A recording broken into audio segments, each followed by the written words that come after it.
Hello and welcome to the Nope Coach podcast. This is episode 342, Building Confidence and Self-Esteem. I'm your host, Suzanne Kohlberg. For as long as I can remember, I don't have a lot of confidence and definitely no self-esteem. And what's interesting when we think of these terms is confidence. There's the internal, there's how we feel inside, and then there's what we portray externally. And so many people who appear confident, they say or they do all the right things, or they look like they, have it together. When you have a conversation with them and you realize what's going on inside, it's a totally different story. And I want to talk today about my own experience, building confidence and self-esteem. I used to weigh 150 kilos, which is, 330 pounds, which is officially, according to the medical diagnosis label, super morbidly obese. And I always thought when I lost weight, I would be confident. I would have self-esteem. I'd feel better about myself.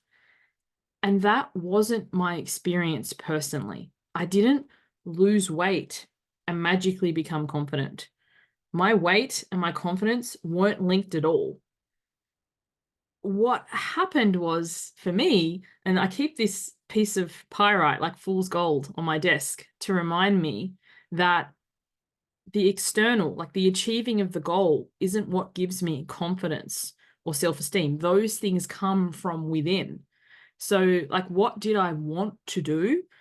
I wanted to have my own business. I wanted my own podcast. I wanted the things that I was like, well, I can't do those. That's what confident people do. So I was like, well, I'll lose the weight and I'll get confident and fill myself with self-esteem. And then I will start a business, and then I will write a book, and then I will, once I've got my shit together, then. And in fact, what happened instead was it's by starting the podcast, writing the book, speaking out, sharing my story, that's how confidence was built and continues to be built. There are still days where I hit record and I'm like, ugh, that wasn't a great one. Like, I just literally rambled for 15 minutes. Nobody's going to like that shit. And there are times when people don't. There are times, like, I think the other fallacy about building confidence is that when you're confident, nobody will talk shit about you. That is so not true. Or nobody's comments will rattle you. And they still do. It's never nice to get feedback that's, harsh or critical or horrible or sometimes downright nasty. Like, I have an email list. If you go to my website, suzannekohlberg.com, highly recommend you sign up for my emails. They're fun. And I've never added anyone to my list. You literally have to sign up. There is a sign up box where you put your name and your email address. Sometimes people respond very unfavorably to those. Like, I have spammed them, or, how did I, they never signed up for this, which, well, you did, because I never added you, But there was one time in particular where this lady wrote back and said, I quote, "Fuck off and stop sending me shit," with a whole bunch of other things, which really kind of hurts. Like, at the end of the email, there is a human at somewhere along the chain, especially small businesses. We're not a big chain store. And even if you are, somebody's got to check those emails. But all that to say, that kind of hurt. And now, thanks to the amazing Kristen King, she actually took the words, because I didn't give this person's name or their email or any of their private details out, just what they had written. She turned it into a song. If anyone wants to hear it, send me an email, info@suzannekohlberg.com. Say song, please. I'll give you the link to the drive. But basically, it's like, fuck off, stop sending me shit. And so whenever I'm feeling down or out or unsure about posting or sharing something, I literally find that in my Dropbox and press play, and I'm amused. Somebody's thing to tear me down have turned into a ditty that, gives me confidence. Because the thing is, whatever anybody says is so much more about what they've got going on. And I feel so much compassion for whatever that person had going on that day to send me this email, which was, not nice. Compassion, yes. take that shit? No. There's a difference between being understanding and kind and caring. This is where the boundaries come in, and boundaries is at the core of the work that I do. And there's a quote by Danielle Laporte, which I love, which he says, I'm probably going to butcher the quotes. If anyone knows it properly, comment below on YouTube. But it was like, open, gentle heart, big fucking fence. And I do have an open, gentle heart. But also, if people overstep that, then there's the big fucking fence. So all of this to say, the way that you build confidence, the way that you build self-esteem is to do the thing that you want to do. And in the beginning, potentially, you do it badly. You can't get good at what you don't do. If you want to be an Olympian, you're not going to wake up one day and be an Olympian. Like, you need to train, you need to practice, you need to fail, you need to compete. If you want to have a podcast, start your podcast. It may not be great for the first 5 or 10 or 20, or you might be listening to this and go, Suze, you're not great at episode 342. That's on you. That's fine. But your best gets to get better. And the way that you build confidence is that you always do your best in whatever it is that you do. Give it your best shot. And your best is not some weird, linear, always improving shit. Like, my best on a day where I'm feeling sick or exhausted or have had a hard parenting moment or whatever, my best on those days is different on the days where I'm like in the zone. Your best doesn't mean that you are constantly improving from day to day, moment to moment, like some capitalist bullshit. Your best in any given moment. And who gets to judge what your best is? Only you do. There are some episodes where I think, oh, that sucked. Like, that one's gonna tank. And I get lots of emails or messages about. And there's other episodes where I'm like, this is my best work ever. Like, if I die tomorrow, I'll be remembered for that episode. And then there are crickets. So your confidence, your self-esteem, like self-esteem is, belief and ability in self, is not outsourced to the response of others, not to your clients, not to your family, not to your audience, not to anyone else, but to you. So like, when you get a response like that, ladies, fuck off and stop sending me shit. And take a moment, have a look, was the email whatever? No, actually, it was so funny. It was one of my rare things where I didn't swear at all. I was so surprised. Like, it was out of proportion. Because sometimes, there is feedback that's like, oh, maybe I could, should, desire to do things differently. And sometimes I don't. Sometimes just by you being you, it will, I don't like the term trigger, I like activate. It will activate other people because maybe they wanted to do that and they're not.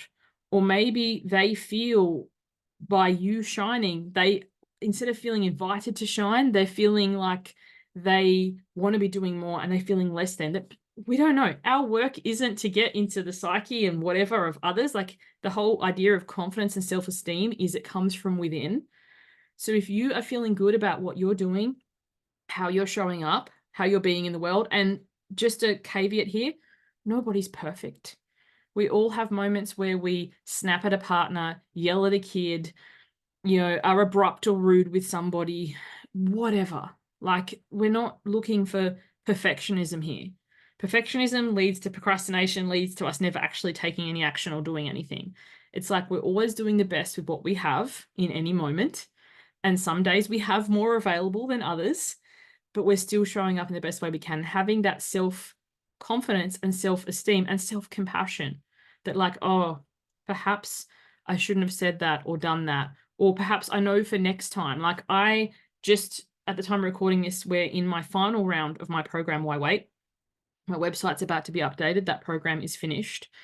But I had to push the start back by a week because I got really sick. If you've been listening to this show for a while, there was a couple of episodes where it was a struggle to keep doing this, but I made the commitment to myself I'd do it daily for 365 days. I had to push the start of the program back by a week. And it wasn't until we actually officially started a week later that I was like, oh, I should, don't like that word, but have said to them, hey, while I'm having this week recovering, here's what you guys can work on. Like, there was welcome materials. I didn't think to remind them of the materials that were already there. And now that we're established in the program, a few people are feeling behind or thinking that they're behind because there's the welcome materials. Now we're into the content. And I was like, for future programs that I run, why wait is no more. But I'm sure, well, I'm not sure. I may or may not do other programs. We'll see. But to remind people of resources that are available. That's a lesson. It's not a failure if you get a lesson from it. So all of this to say, building confidence is doing the thing.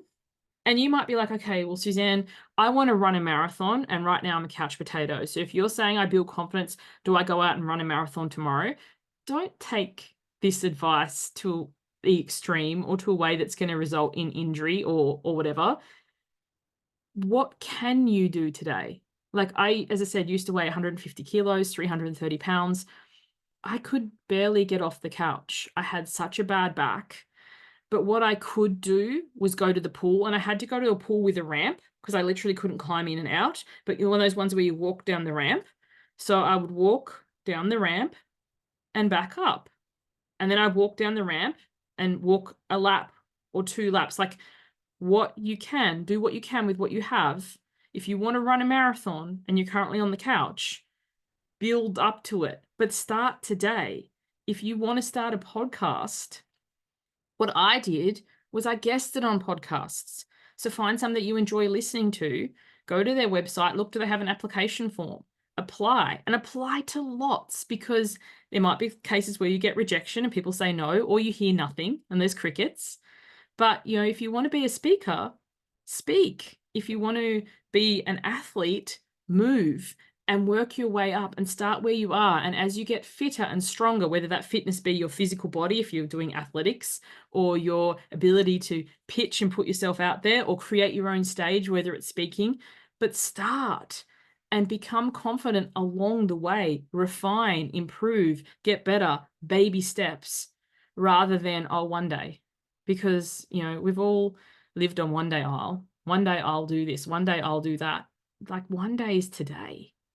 So yeah, thank you so much for tuning in. I hope you enjoyed this. If you enjoyed the show and you haven't yet already, please leave a review on, Apple Podcasts, or wherever if you're listening to audio, or if you've already done that and you're not yet subscribed to my YouTube, I really would love you to subscribe. My goal I'm aiming for this year, for 2024, is to reach 1,000 subscribers. It's ambitious given where I am right now, but if you don't ask, the answer is always no. So, and if you've done both of those things, you've left a review, you subscribed on YouTube, is there anybody that you could recommend to the show? Is there an episode who you think, oh, who do you think I really think they would enjoy this episode?